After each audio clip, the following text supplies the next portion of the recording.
How's it going, guys? Welcome to VFG Movie Reviews, and this is my top 5 worst films of 2025 so far. Guys, if you could, give us a like, give us a subscribe, help us grow. Thank you so very much. Now, let me explain the criteria for anybody who hasn't seen this video. I do 2 versions, and then I put one list together at the end of the year. This is the first half, which goes from January 1st, July, whatever the cutoff date was when Fantastic Four came. And then I go from that date to December 31st, maybe? So I do the first 5 and then another 5, and then I put the list together to have the ultimate top 10 worst movies of all time. Let's get right into this. In at number 5.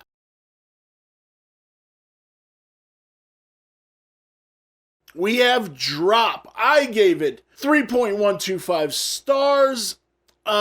This movie was interesting. Everybody is pretty good in this flick, but in the third act, it definitely fell apart. Oh, so bad. There were some interesting things in it, but very much the premise of it and the execution were pretty sad. But overall, not a bad flick, but it will probably move higher on the list as we go down. This just didn't cut the cake this year. Up next,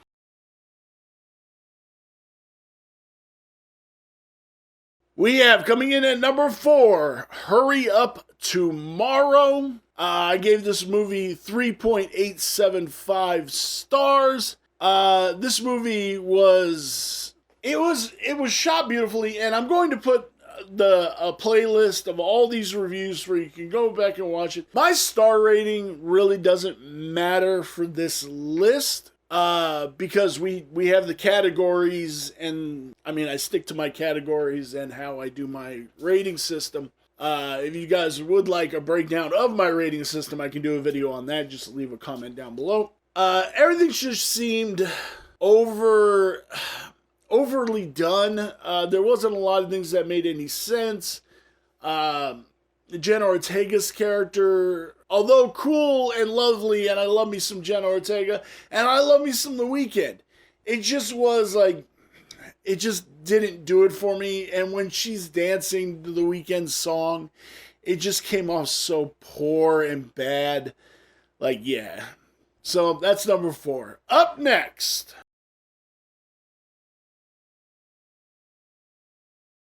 coming in at number 3, we have Until Dawn. Gave this movie 2.75 stars. This movie was very, very bad. They should have had Rami Malek in it. I don't know why they decided to just drop what made the video game cool to go this direction with it. This is when people go, well, that's the game. Like, I literally think the director of this movie said, he's like, well, that was the game, and we wanted to do something different. So you wanted to make a different movie. But they were like, we want an Until Dawn movie, so you're going to slap this name on it, you're going to use these particular things, and you can do all these elements. That's stupid. It's stupid. It's fucking stupid. That's what happened to Borderlands.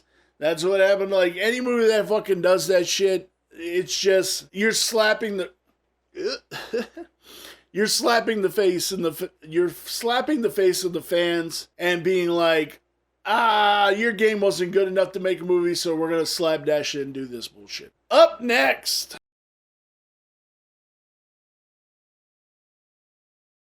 we have The Working Man, which I have a great love for. Jason Statham, Gerard Butler, Liam Neeson.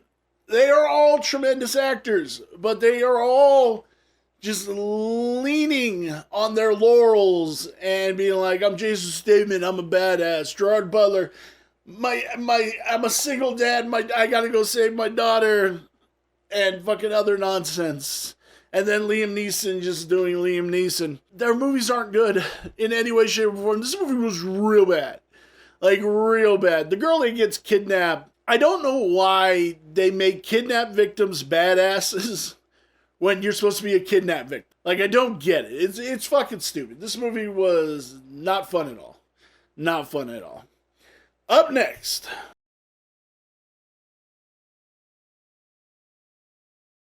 Jurassic Park World Rebirth. This shit definitely failed.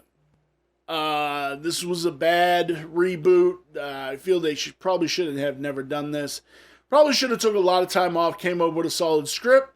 They took an element from the original book, which was the mutated dinosaurs. So in this movie, we get Downsy the dinosaur, and he was never a real threat. Like, I think he eats like one fucking person throughout the whole movie. Like, it's never a real threat, which is kind of lame and which is kind of boring. And then there was other shit that I went into my review about. Like, one of the kills.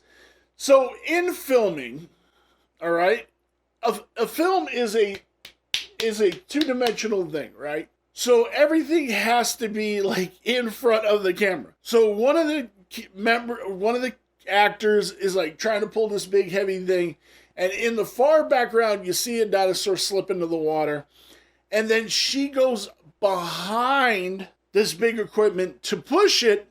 Logically, in a movie, you don't do that. That's not a thing. You never go behind something. And then she gets attacked. They did it to save costs, less CGI work, right? And it's so bad. It's so bad. It's so egregious. It's so lame. This movie was fucking stupid. They definitely didn't think about it. I believe this was Gareth Edwards, which I like Gareth Edwards, but it was just bad. It was just bad. It was literally just bad. But that is my list so far, guys. Do you agree with my list? Leave it down below in the comments. I'd sure love to hear your thoughts. Thank you, guys. And my top 10 best movies of 2025 will be out soon. Look forward to that. Thank you, guys. I will see you in my next video. Bye.